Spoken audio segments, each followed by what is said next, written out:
But first, we begin with that cabinet meeting in the West Wing.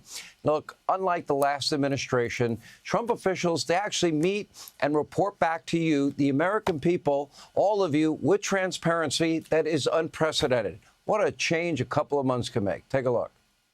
I view this 100 days as setting the table for peace deals, trade deals, tax deals. So the next 100 days will be harvesting. You've created negotiating leverage and leadership that are going to yield remarkable results.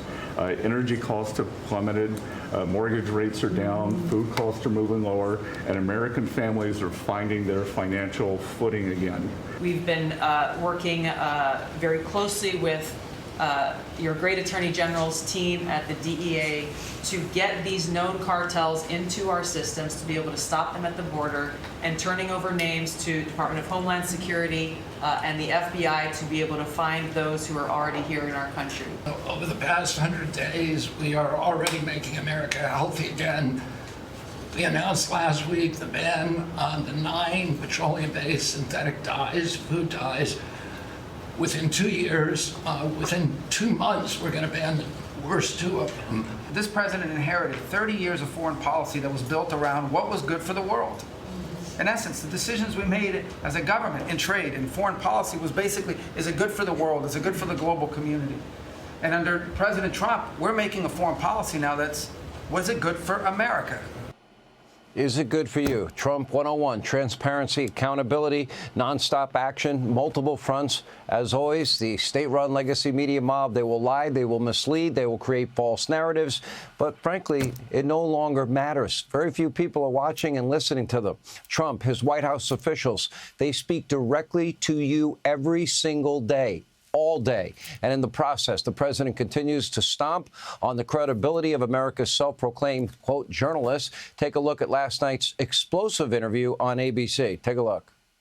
They're giving you the big break of a lifetime. You know, you're doing the interview. I picked you because, frankly, I never heard of you, but that's okay. I picked you, Terry, but you're not being very nice. You think Vladimir Putin wants peace? I think he does, yes. I think he does. Do you trust him? Do you trust him? I don't trust you. I don't trust a lot of people. I don't trust you. Look at you. You come in all shooting for bear. You're so happy to do the interview. I am and happy. Then you start hitting me with fake questions. Fraudulent things were taking place, and we ended that, and those people are going to be suffering because of it. A legal note, fraud is a crime. There have been no referrals to the Justice Department on any of Well, these. you don't know that, do you? How do you know that?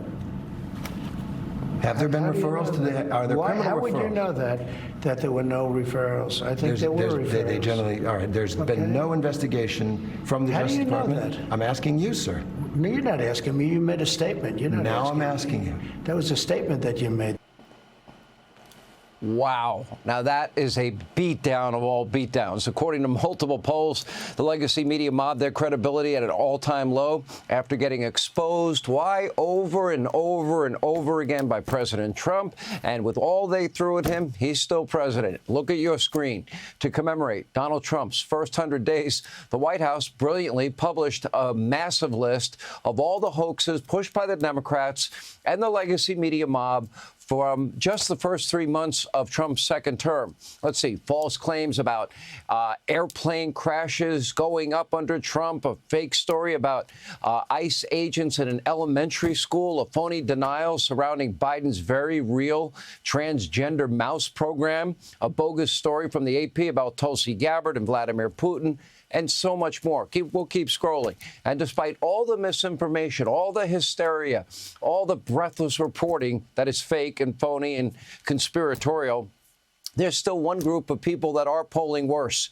Tonight, top Democrats, they're even less trusted than the legacy media mob. Chucky Schumer is polling at a low 17%. Overall, congressional Democrats have a record low 23% approval rating from young Americans. And a new Washington Post poll shows Democrats polling well below President Trump. And many polls have shown the Democrats in general in the 20 percentile range. After years of losing battles to Donald Trump, the Democratic Party, well, so they've kind of lost it all. They've become a clown show in the eyes of the American people. They're not trusted at all. They are broken. They are soulless, and for good reason. And here's how President Trump described his unhinged Democratic rivals last night in Michigan. Take a look. some guy that I'd never heard of. John James, is he a congressman, this guy? He said, ladies and gentlemen, I am going to start the impeachment of Donald Trump. What the hell did I do? Here we go again. They want to impeach me.